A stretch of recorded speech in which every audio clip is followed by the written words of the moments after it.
ایک صاحب کی دوستی ہو گئی ایک فقیر سے، مانگنے والے سے، اور بڑی پکی دوستی ہو گئی، اور فقیر مانگ مانگ کر پیسے جمع کرتا تھا، اور اس انسان کے پاس جس سے دوستی ہو گئی تھی بطور امانت کے رکھتا تھا، آپ کے پاس جمع کرتا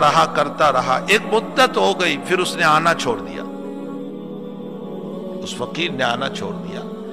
تو جس آدمی کے پاس امانت رکھی تھی اس کو فکر ہوئی کہ بھئی اس کی امانت میرے پاس ہے اور وہ آتا نہیں ہے، کیا ہوا اس کا، کہیں مر تو نہیں گیا، کوئی مسئلہ تو اس کا نہیں ہوا، تو اس نے جو اپنا ایڈریس دیا تھا، اپنا جو عنوان دیا تھا، اپنا جو ٹھکانہ دیا تھا، یہ آدمی اس کو تلاش کرتے ہوئے اس ایڈریس پر پہنچا، تو دیکھا کہ وہ بیمار پڑا ہوا ہے، اکیلا ہے، بیمار پڑا ہوا ہے، تنے تنہا زمین پر لیتا ہوا ہے۔ اس نے جا کر کہا کہ بھئی وہ تیری امانتیں ساری میرے پاس ہے، تو کہا کہ میں تیرے ہی انتظار میں تھا،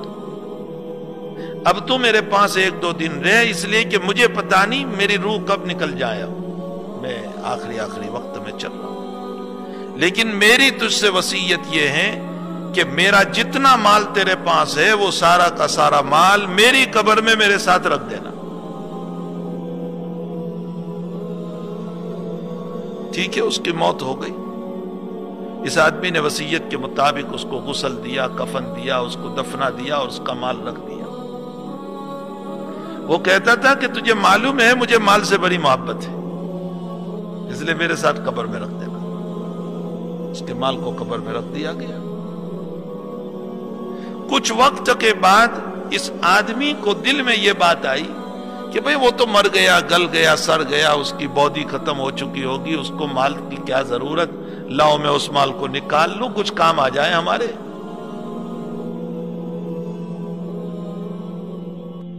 اس لیے یہ آدمی اس کی قبر پر گیا، اور اس کی قبر پر جا کر قبر کھودی اور اس کے اندر پیسے نکالنے کے لیے اترا، تو وہ پیسے جو ہیں اس کے بدن کے اوپر چپکے ہوئے تھے۔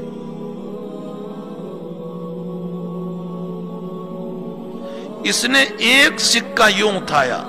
اور ہاتھ میں جو جلن شروع ہو گیا،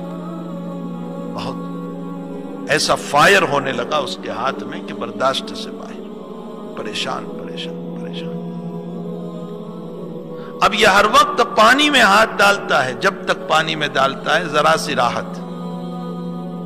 اس کے بعد پھر فائر شروع ہو جاتا ہے، جلن شروع ہو جاتا ہے، پھر پریشانی شروع ہو جاتی ہے۔ کئی لوگوں کے پاس گیا، ڈاکٹروں کے پاس، حکیموں کے پاس، طبیبوں کے پاس،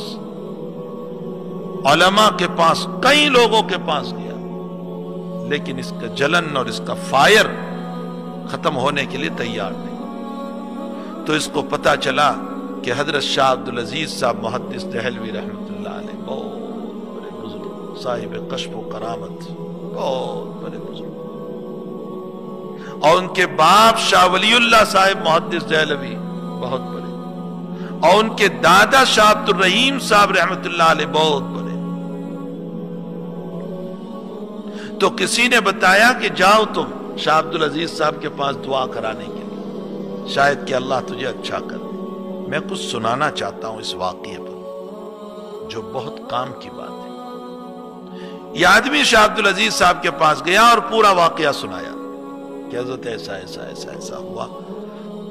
اور میں وہ سکہ لینے گیا، اتنے میں میرے ہاتھ میں جلن شروع ہو گیا، اور میرے جلن کا حال یہ ہے کہ اب مجھ سے برداشت نہیں ہوتا، اور کئی دن ہو گئے کہ میرا جلن ختم ہونے کے لیے تیار نہیں، اور میں پانی ہر وقت ساتھ لے کر چلتا ہوں اور اس میں ہاتھ ڈالے رہتا ہوں، جب تک پانی میں ہاتھ رکھتا ہوں ذرا سا ٹھیک ہوتا ہے، جب پانی سے ہاتھ نکال لیتا ہوں پھر وہی حالات شروع ہو جاتے ہیں، حضرت دعا فرمائیے۔ تو حضرت مراقبے میں بیٹھے، اور اس کے بعد فرمایا کہ پیارے، یہ جو تیرے ہاتھ میں جلن آیا ہے یہ جہنم کی آگ کا اثر ہے، اس لیے کہ اس کے پیسوں پر جہنم کا عذاب ہو رہا تھا اس کو، اور تو لینے گیا تو جہنم کی آگ کا اثر ہے۔ اور ظاہر سی بات ہے کہ حدیث شریف میں ہے کہ یہ مشکل ہے، اللہ سے دعا کر تو. جب حضرت نے فرمایا کہ مشکل ہے دور ہونا تو وہ رونے لگا, بہت رونے لگا, بہت رونے لگا, آنسوؤں کی بھرمار ہو رہی تھی, خوب رو رہا ہے, خوب رو رہا ہے. تو جب اس کے آنسو بہت نکلے تو حضرت نے فرمایا یہ تیرے آنسو جو نکلے ہیں نا اس کو ہاتھ پہ لگا دے, یہ ہاتھ پہ لگا دے. اس نے ہاتھ پر لگایا اور 2 منٹ میں ہاتھ اچھا ہو گیا, جلن ختم.